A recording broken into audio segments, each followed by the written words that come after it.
Hello learners, my name is Rimpa Mondol. In this channel we will learn economics, especially for UGC NET, SET, PGT economics and many more exams related to economics. हम लोग हिंदी और English दोनों language में ही बातें करेंगे ताकि आपको कोई दिक्कत ना हो। आज हम लोग जून 2024 का क्वेश्चन पेपर डिस्कस करेंगे। आज पार्ट 1 रहेगा, पार्ट में ये बांटा हुआ है, तो आज पार्ट 1 रहेगा और नेक्स्ट दिन पार्ट 2। तो चलिए आज के वीडियो स्टार्ट करते हैं और हमारा पहला क्वेश्चन क्या है हम लोग देख लेते हैं। तो हमारा पहला क्वेश्चन है एफ स्टैटिस्टिक्स को related. In testing the restrictions imposed on a model, we calculate F statistics and compare this value to the table F m comma n minus k. In this formula, m is what? What is m? तो यहाँ पे m है option C, number of explanatory variables dropped in the restricted model. Or what is small n here? Small n is a sample size or the number of restrictions. Small n is sample size, okay, and small k is the total number of parameters including the intercept term. Small k is total number of parameters, total number of parameters. और ये जो m है, m basically क्या है? m है number of explanatory variable drops in the restricted model. तो इसका मतलब क्या है? इसका मतलब है how many parameters have been removed from from this model when moving from unrestricted model to restricted model. Okay, so ये basically the number of explanatory variables dropped explanatory variables, okay, that is small m. So option C is correct here. So what is our next question? यहाँ पे answer दिया है, आप देख लेंगे, option C is the correct answer. Okay, now our second of isoquant, this is negatively sloped. Suppose q1, isoquants are negatively sloped, right? So this is negatively sloped, and in this point isoquant and isocost, say this E, this equilibrium point, at this equilibrium point isoquant and isocost are tangent to each other. At this point, at this equilibrium point E, हम लोगों का MRTS LK is equals to MPL by MPK is equals to R by W. Now यहाँ पे ये given है कि A and B have same price, that is labor and capital have the same price, that is R is equals to W. R is equals to W, hence W by W, if we substitute R with W, we get 1. And since this is negatively sloped, so this will be a minus, so this will be a minus sign here and minus 1. So at this point, at this equilibrium point, the isoquant has a slope of minus 1. So option C is correct here. Okay, so let's move to the next question. Question 4. In an economy, if the marginal propensity to save is 12%, that is our marginal propensity to save small s is given as 12% and productivity of capital is 25%. Productivity of capital is equals to 25% and y is equals to 150 billion. Then based on the Harrod-Domar model, to maintain full employment, at what rate income must grow? That is हमारा income growth rate क्या है? According to Harrod-Domar model, we know, हम लोग जानते हैं कि growth rate is equals to marginal propensity to save small s divided by incremental capital output ratio. और incremental capital output ratio और प्रोडक्टिविटी ऑफ कैपिटल के बीच एक रिलेशनशिप है, वो है कि incremental capital output ratio is equals to 1 by productivity of capital. Productivity of capital, this is equals to 1 by 25%. 1 by 25%, that means 100 by 25, that means 4. So incremental capital output ratio is equals to 4. And what is small s? Small s is 12%. So 12% by 4 is equals to 3%. So to maintain full employment, our income growth rate must be 3%. So option 1 is correct here. यहाँ पे जानना जरूरी है कि productivity of capital and incremental capital output ratio के बीच they are inversely related, that is incremental capital output ratio is equals to 1 by productivity of capital. Next, our next question is it is based on the data of maternal mortality ratio. Arrange the maternal mortality ratio of the following states for the year 2018-20 in ascending order. तो हम लोगों को हर states की maternal mortality ratio, child mortality ratio, ये जो data है वो याद करके जाना है. एग्जैक्ट डेटा याद ना भी रहे तो आप लोगों को क्रोनोलॉजी में पढ़ के जाना है कि कौन स्टेट के बाद कौन स्टेट है, इंडिया का एवरेज क्या है, इंडिया के एवरेज के ऊपर कौन कौन स्टेट्स है और नीचे कौन कौन सा स्टेट्स है. तो हम लोग जो जब डेटा देखे 2018-20 का, तो आंध्र प्रदेश का जो डेटा है, Andhra Pradesh is 45, Gujarat is 57, Maharashtra is 33, Karnataka is 69, and Tamil Nadu is 54. And India का जो एवरेज है, इंडिया का जो एवरेज है वो है 97. क्योंकि देखिए ये हर स्टेट्स इंडिया के जो एवरेज मैटरनल मोर्टेलिटी रेशियो है उसके नीचे है, नीचे की तरफ है. तो आंध्र प्रदेश, गुजरात, महाराष्ट्र, कर्नाटक, तमिलनाडु. तो अगर हम लोग ये क्रोनोलॉजी में सजाए, किसमें दिया हुआ है, असेंडिंग ऑर्डर. असेंडिंग ऑर्डर का मतलब क्या है, छोटा वैल्यू से लेके स्टार्ट करके बड़ी वैल्यू तक. दैट इज यहाँ पे सबसे छोटा है 33, that is Maharashtra, option C. Then 33 के बाद 45, दैट इज ए. देन 45 के बाद 54, that is Tamil Nadu, E. 54 57 Gujarat, B. Then Karnataka 69, D. तो C A B E D, C A B E D, that is option A is our correct. Sorry A C है ना, सी A B E D, C A. ई और B, ई है Tamil Nadu 54, B E B तो होना चाहिए, B E क्यों है, E B यहाँ पे है, oh sorry, option C, C A E B D. Sorry, option 1 नहीं है, option B is correct answer. Next question. अच्छा, यहाँ पे ये सब डेटा दिया हुआ है हर स्टेट्स का. आप लोगों को एग्जैक्ट कुछ कुछ स्टेट्स को तो एग्जैक्ट देख के जाना है आप लोगों को, और सभी स्टेट्स के नहीं याद रहेगा, तो आप लोग क्रोनोलॉजी में याद कर लेना है, क्रोनोलॉजी पे. तो हमारा नेक्स्ट क्वेश्चन है name of the financial institution and the year of establishment. तो ये बहुत बहुत ही इंपॉर्टेंट क्वेश्चन है, क्योंकि ये आपको मैच ऑफ द कॉलम में आ सकता है, और ये दिया हुआ है कौन सा सही है और कौन सा गलत है ये भी बताना है. और ये तो लिस्ट 1 लिस्ट 2 में आता है, ये बहुत बार पूछा जा चुका है. तो IFCI का फुल फॉर्म क्या है, industrial finance corporation of in India. Okay, ये है, इसका ईयर ऑफ एस्टेब्लिशमेंट है 1948. IRBI, industrial reconstruction bank of India, industrial reconstruction bank of India, इसका ईयर ऑफ एस्टेब्लिशमेंट है 1982. Then ICICI, industrial credit and investment corporation of India, 1955. NABARD क्या है, so ICICI is 1955, and NABARD का क्या है ये तो हम सभी लोग जानते हैं, 1982. और ये 1971 है, सॉरी, IRBI इज 1971, 1971, 1971. तो IFCI is 1948, that is A. A2, A2, A2, A2 is दोनों में है, B है 3, B3, that is option D is correct. Here option D is correct answer. Okay, now what is our next question? Okay, next question again match list 1 with list 2. List 1 में क्या है, inflation targeting, natural rate of unemployment, time inconsistency problem, rational expectation, and there are economist. माने the economist related to which concept, economist related to which concept. Okay, so inflation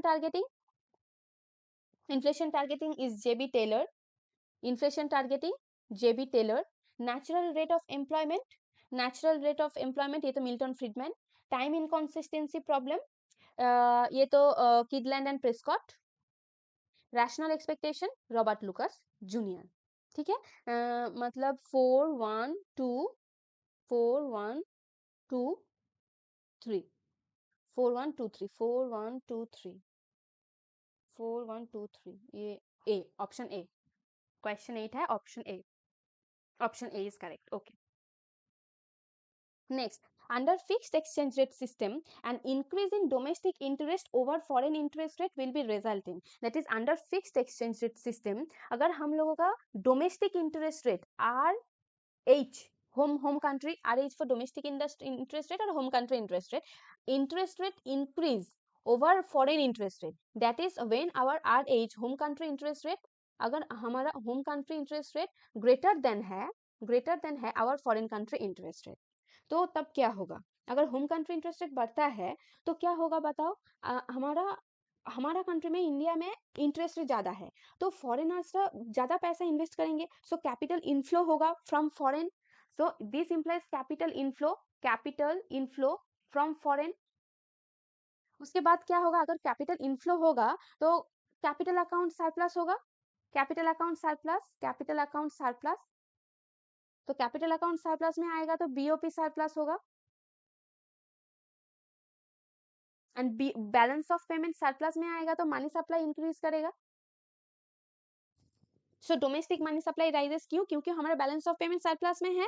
क्यों balance of payment surplus है? क्योंकि capital account surplus में है, क्योंकि capital inflow हुआ है, ज्यादातर कैपिटल इनफ्लो हुआ है. क्यों? क्योंकि हमारा होम कंट्री में इंटरेस्ट रेट ज्यादा है, तो यहाँ पे home country money supply will increase. तो अगर मनी सप्लाई इंक्रीज करेंगे तो क्या होगा? इसके बाद एलएम का राइट में शिफ्ट को होगा. Shift to the right.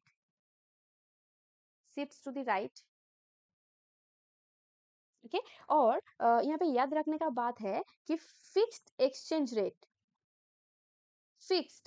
Okay fixed exchange rate में हमारा फिस्कल पॉलिसी इज इफेक्टिव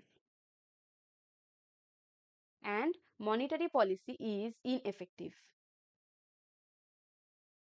वही फ्लेक्सिबल एक्सचेंज रेट में इसका अपोजिट है. फ्लेक्सिबल एक्सचेंज रेट में हमारा मॉनेटरी पॉलिसी इफेक्टिव है but our fiscal policy is ineffective. तो यहाँ पे आंसर क्या होगा? Appreciation of the domestic currency no, depreciation of the domestic currency no, and increase in the domestic money supply. क्यों? क्योंकि कैपिटल इनफ्लो हुआ है, उसके वजह से बीओपी सरप्लस में आया है, उसकी वजह से हमारा डोमेस्टिक कंट्री में मनी सप्लाई ज्यादा हो गया है. Decrease in the domestic money supply no. So option C is correct here. यहाँ पे दिया हुआ है option C is correct. Okay. तो यहाँ पे चार्ट दिया हुआ है, ये पीडीएफ हम हमारे टेलीग्राम ऐप पे अपलोड कर देंगे, आप लोग वहां से डाउनलोड कर सकते हैं. Next question. If nation 1 has 100L plus 150K, okay, and nation 2 has 1010 plus 1000K, then which of the following is correct? Okay, माने कौन सा लेबर अबंडेंट कंट्री है और कौन सा कैपिटल अबंडेंट कंट्री है, ये हम लोगों को आइडेंटिफाई करना है. तो यहाँ पे नेशन 1 पे देखो, एल का जो कोएफिशिएंट है, this is basically W, that is the price of labour. Price of labour क्या है? प्राइस ऑफ लेबर है बेसिकली जो वेज है वो है प्राइस ऑफ लेबर. तो यहाँ पे price of labour is equals to 100 and price of capital is equals to 150K. Okay. Price of capital is 150. तो यहाँ पे कैपिटल का प्राइस ज्यादा है और लेबर का प्राइस कम है. ये क्या इंप्लाई करता है? ये इंप्लाई करता है कि हमारा देश में, और नॉट हमारे देश में, नेशन 1 में लेबर ज्यादा है, लेबर का सप्लाई ज्यादा है, इसलिए उसके प्राइस कम है. That is nation 1 is labour abundant country. Country का मतलब रिच. ओके. माने labour rich country. So nation 1 is labour rich country. So option C is correct here. और नेशन 2 में देखो, यहाँ पे price of labour and price of capital same है. So यहाँ पे कोई रिलेटिव टर्म्स इसका 1 है, लेकिन ये relatively labour is relatively cheaper. क्यों चीपर है? क्योंकि वहां पे लेबर ज्यादा है. और नेशन 2 में ये सेम सेम है. सो वो हम कुछ नहीं कह सकते यहाँ पे. क्यों? लेकिन nation 1 is labour rich country. क्यों? क्योंकि लेबर की जो प्राइस है वो कम है यहाँ पे. So option C is correct here. ये एक्सप्लेनेशन दिया है. Option C is correct. तो हमारा नेक्स्ट क्वेश्चन क्या है? If marginal propensity to import is high, then marginal propensity to import का मतलब है small M is high, then which of the following is true? अच्छा, आईएसएलएम कर्व के terms पे. तो हमारा आईएस कर्व का इक्वेशन क्या है? आईएस कर्व का equation small I is equals to इस सभी ऑटोनोमस टर्म को क्लब करके A bar by B, that is marginal into y into 1 minus c into 1 minus t plus m, सबके autonomous term and induce term को मिलाकर हम लोग को का आई का वे होता है बाई बी। और एल एम कर्व क्या है, L M curve I equal to minus of M bar by H P plus small k by h into y, ये हमारा एल एम कर्व है। तो आई एस कर्व में small marginal propensity to import मतलब small m, so we are basically talking about this small m. तो small m यहाँ पे plus हुआ है, marginal propensity to improve, then अगर ये स्लोप है आई एस कर्व का, तो अगर marginal propensity to small M बढ़ेगा तो स्लोप ऑफ आई एस बढ़ेगा। तो स्लोप बढ़ने का मतलब क्या है, ये स्टीपर होगा, सो आई एस का विल बी स्टीपर। स्लोप अगर बढ़ेगा तो आई एस का स्टीपर होगा, तो यहाँ पे आई एस का will be steeper and L M curve में कोई स्मॉल एम और मार्जिनल प्रोपेंसिटी टू इंपोर्ट नहीं है, so the I S curve will be steeper, it will create capital appreciation, it will make L M curve flatter for each level of interest rate, for each level of interest rate L M curve पे कोई असर नहीं होगा, ये नहीं होगा। For each level of income the interest rate must be high to achieve external balance, yes. For each level of income the interest rate must be high so as to achieve the external balance, this is right. And e, for each level of interest rate a higher income will be generated to achieve BOP equation, yes, our higher income will be generated, so e भी correct है, so a d और e correct है, a d e option d is correct, ये option d is correct here। ये है question 11। Next question, ये जो answer D is correct. Next question again match list 1 with list 2, rat race problem, displacement effect, optimal taxation and local public good, है ना। तो rat race problem is related to, we know that George जैकरलॉफ।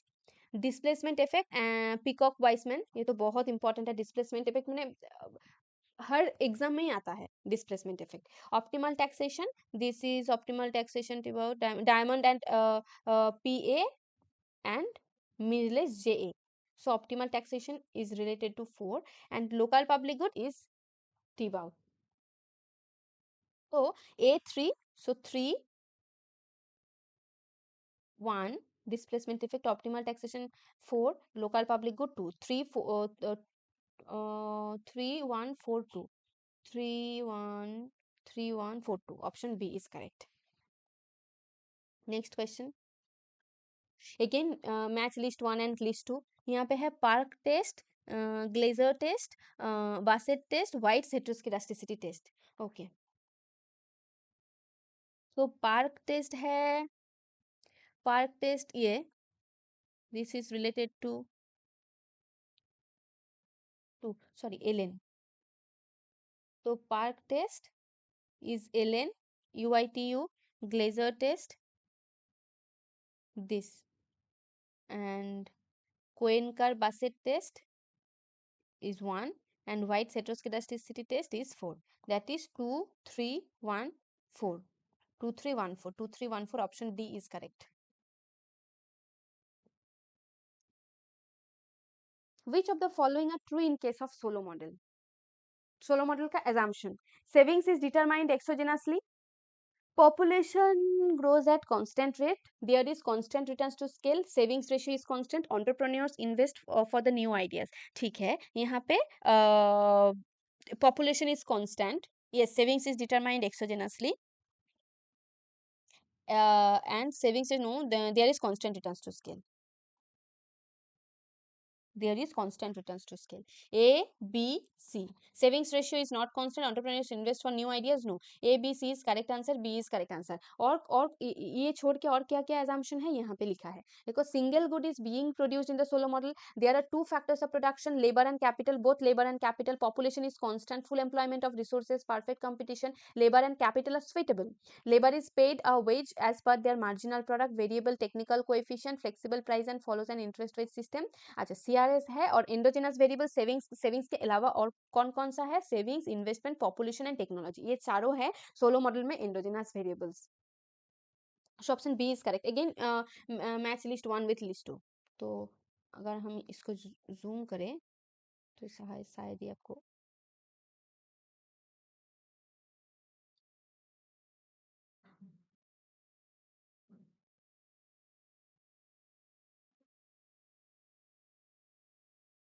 low quality of goods can drive out high quality goods out of the market. जो कि खराब जिनिस है वो जो अच्छे जिनिस है उनको मार्केट से बाहर कर देता है। ये क्या है? ये है लेमन्स प्रॉब्लम, लेमन्स इफेक्ट। एक शायद एक मार्केट है, वहाँ पे अच्छी गाड़ी भी बेचते हैं और बुरा गाड़ी भी बेचते हैं। तो वहाँ पे जो बुरा गाड़ी है, जो थर्ड हैंड और फोर्थ हैंड कार है, वो ज़्यादा डैमेज हुआ है, वो क्या करेंगे? उन लोगों को कम प्राइस में सेल करेंगे। तो अगर कम प्राइस में सेल करेंगे तो वो जो फर्स्ट हैंड वाला कार है और सेकंड हैंड वाला कार है, उतना कम प्राइस नहीं होगा। तो ये जो अच्छे वाला कार है, इसको जो कम प्राइस वाला थर्ड हैंड और फोर्थ हैंड वाला कार है, वो ड्राइव आउट कर देगा from the market, right? So this is basically Lemon's problem. So low quality good drives out the high quality good out of the market. This is Lemon's problem. A party whose action are observed can affect the probability of magnitude of a payment. Party who is observed can affect the probability or magnitude of the payment. अच्छा, payment को जो affect कर सकता है वो है moral hazard. Okay, जो अनऑब्जर्व्ड है, अनऑब्जर्व्ड है उसके दौरान माने after the sale, actually after the sale the actions are taken. So this is moral hazard. Individuals tend to value an item more when they won it than when they do not. अच्छा, individuals tend to value an item, अच्छा जब उन लोगों का पास है तब वो value नहीं देता है, जब नहीं है तब वैल्यू देता है। वो क्या है? वो है endowment effect. This is well known endowment effect. And preference of government is to make sustained expenditure. This is basically the ratchet effect. Sorry, C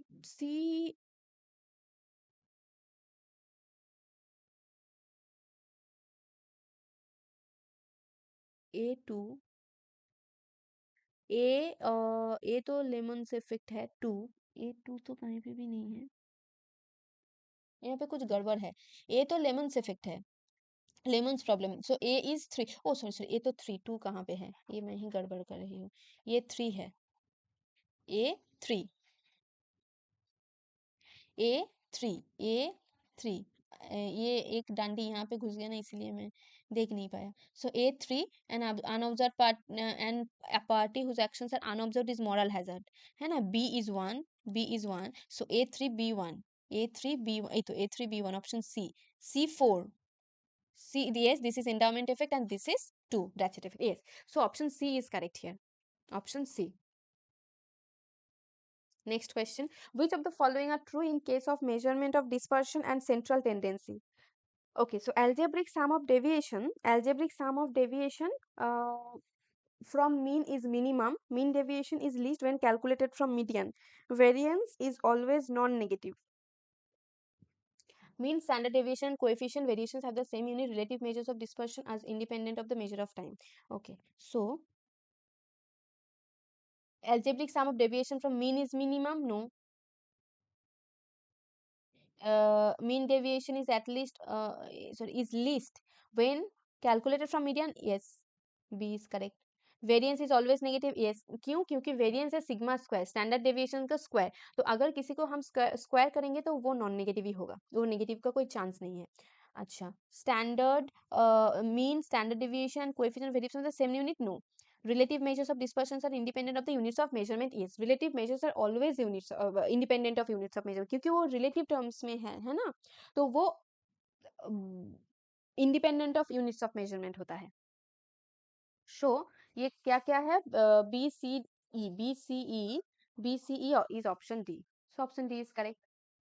Now arrange the year to year growth of broad money M3। M3 का जो growth है 2018, 2019, 2020, 21, 22, हमारे M3 का जो growth है वो हम लोगों का असेंडिंग ऑर्डर में सजाना है। असेंडिंग का मतलब क्या? छोटी वैल्यू सबसे पहले, देन बड़ी वैल्यू सबसे बाद में। तो यहाँ पे देखिए, ये इसका जो ग्रोथ है हम बता देते हैं। ये 2018 में था 9.5%, 2019 में था 10.1%, 20 में था 8.9%, 21 में था 11.7% एंड 22 में হচ্ছে 9.1%। सो असेंडिंग ऑर्डर मतलब सबसे छोटी वैल्यू पहले 9.1%, दैट इज 22।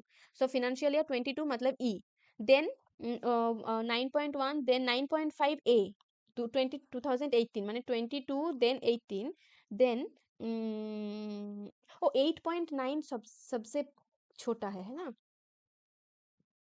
8.9 सबसे छोटा है, C, then A, then E, then B, then D, C A E B D, C A C A C E, है ना, ये 9.1, ये 9.5, so C E A B और डी, बी और डी में बी पहले आएगा, डी बाद में आएगा, तो C A A B D, C, C E A D B, D है 11.7, बी है 10 पॉइंट, सो ये है nearest value, so option C.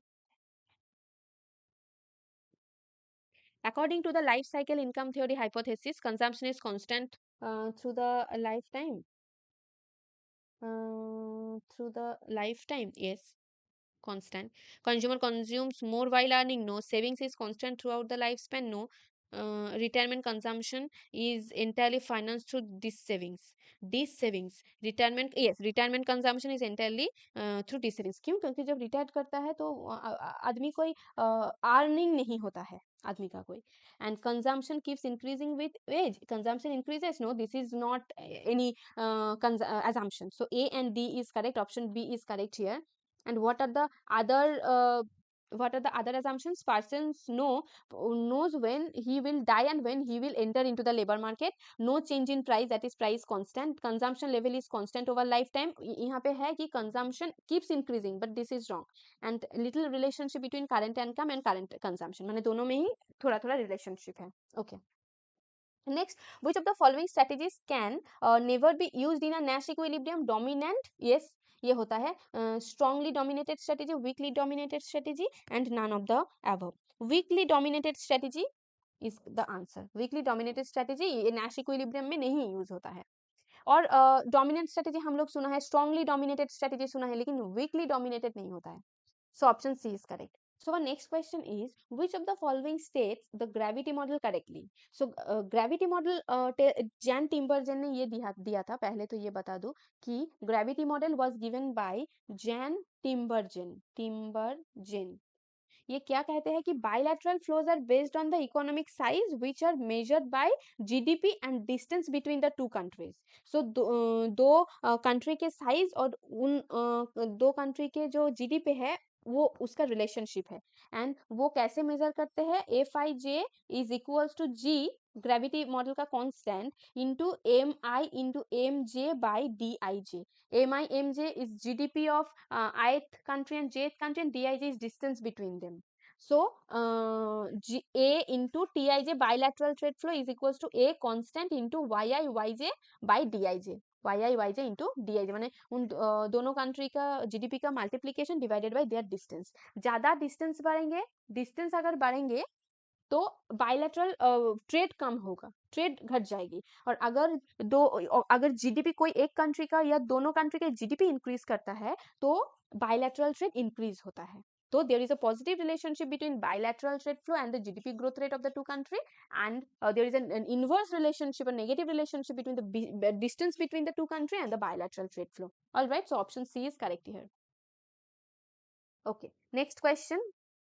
Okay, so in firm's production function, okay, production function is given price of labor and capital and output are given. Find the maximum profit. ये यहाँ पे जगह है. तो हमारा production function Q is equal to 12 minus 1 by L K into L plus K. तो यहाँ पे अगर मल्टीप्लाई करेंगे Q is equal to 12 minus, okay, L K L cut जाएगा तो 1 by K plus 1 by L, 12 minus 1 by K plus 1 by L. और profit equal to total revenue minus cost. Revenue क्या है? P into Q minus cost is C. अच्छा, और हमारा output का जो कॉस्ट है वो कितना दिया है 9, so price is 9, so 9 into Q minus cost, labour plus capital को एम्प्लॉय करने के लिए जो कॉस्ट है वो कितना है, लेबर का जो प्राइस है 1 वो 1 है और कैपिटल को प्राइस 4 है 4k, so L plus 4k, hence this is equals to 9q minus L minus 4k।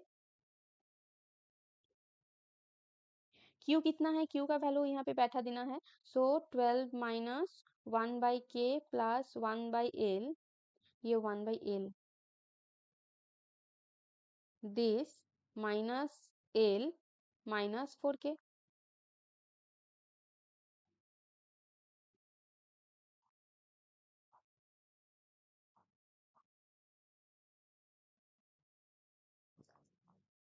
तो यह 108 माइनस, ब्रैकेट उठा देते हैं तो क्या रहेगा, 108 minus 9/k minus 9/l minus l minus 4k, this is pi is equals to del pi del l is equals to minus 9 by l square, 9 by l square is equals to l1, so l square is equals to 9, l is equals to 3, l is equals to 3, और del pi del K क्या है, del pi del K is equals to 9/k² minus 4 equal to 0, তার মানে 9/k² is equals to 4, তার মানে k² is equals to 9/4, hence k is equals to क्या है 3/2, so k is equals to 3/2 और l is equals to 3 and k is equals to 3/2, then what is profit, यहाँ पे अगर हम value को बैठा देंगे तो क्या मिलेंगे हमको, मिलेंगे profit is equals to 108 minus 9/k, 9/k मतलब 9/3 इंटू 2 माइनस 9/l मतलब 9/3 माइनस l की वैल्यू कितना है 3 माइनस 4 इंटू k की वैल्यू है 3/2, तो ये सॉल्व कर लेंगे तो हम लोगों को प्रॉफिट मिल जाएगा।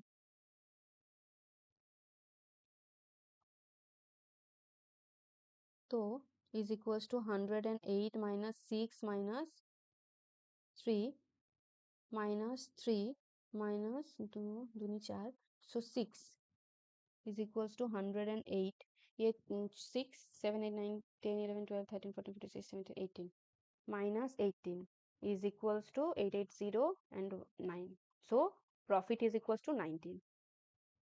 सो ये थोड़ी सी लेंदी है एग्जाम के लिए लेकिन इजी है, सो इसका आंसर है सी, ऑप्शन सी।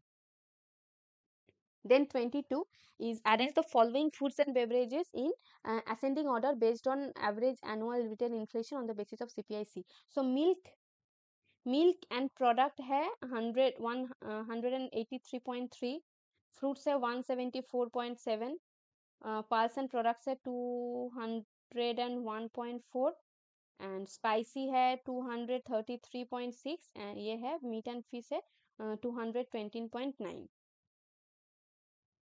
तो यहाँ पे क्या होगा, पहले आएगा B, then A, then C, then E, then सबसे लास्ट में डी, क्योंकि 233.6 है, सो बी ए सी ई डी, बी ए सी ई डी, ये ऑप्शन बी, सो यहाँ पे ऑप्शन बी इज करेक्ट, ये आपको रट के जाना है। सभी सभी जो एनुअल रिटेल इन्फ्लेशन है, कौन कौन प्रोडक्ट का कौन कौन सा एनुअल इन्फ्लेशन रेट है, रिटेल इन्फ्लेशन रेट है, ये आपको रट के जाना है, ठीक है। सो ये जो यहाँ पे दिया हुआ है, so option B is correct. So thank you for watching this video and thank you, मिलेंगे नेक्स्ट वीडियो में, थैंक यू, बाय बाय।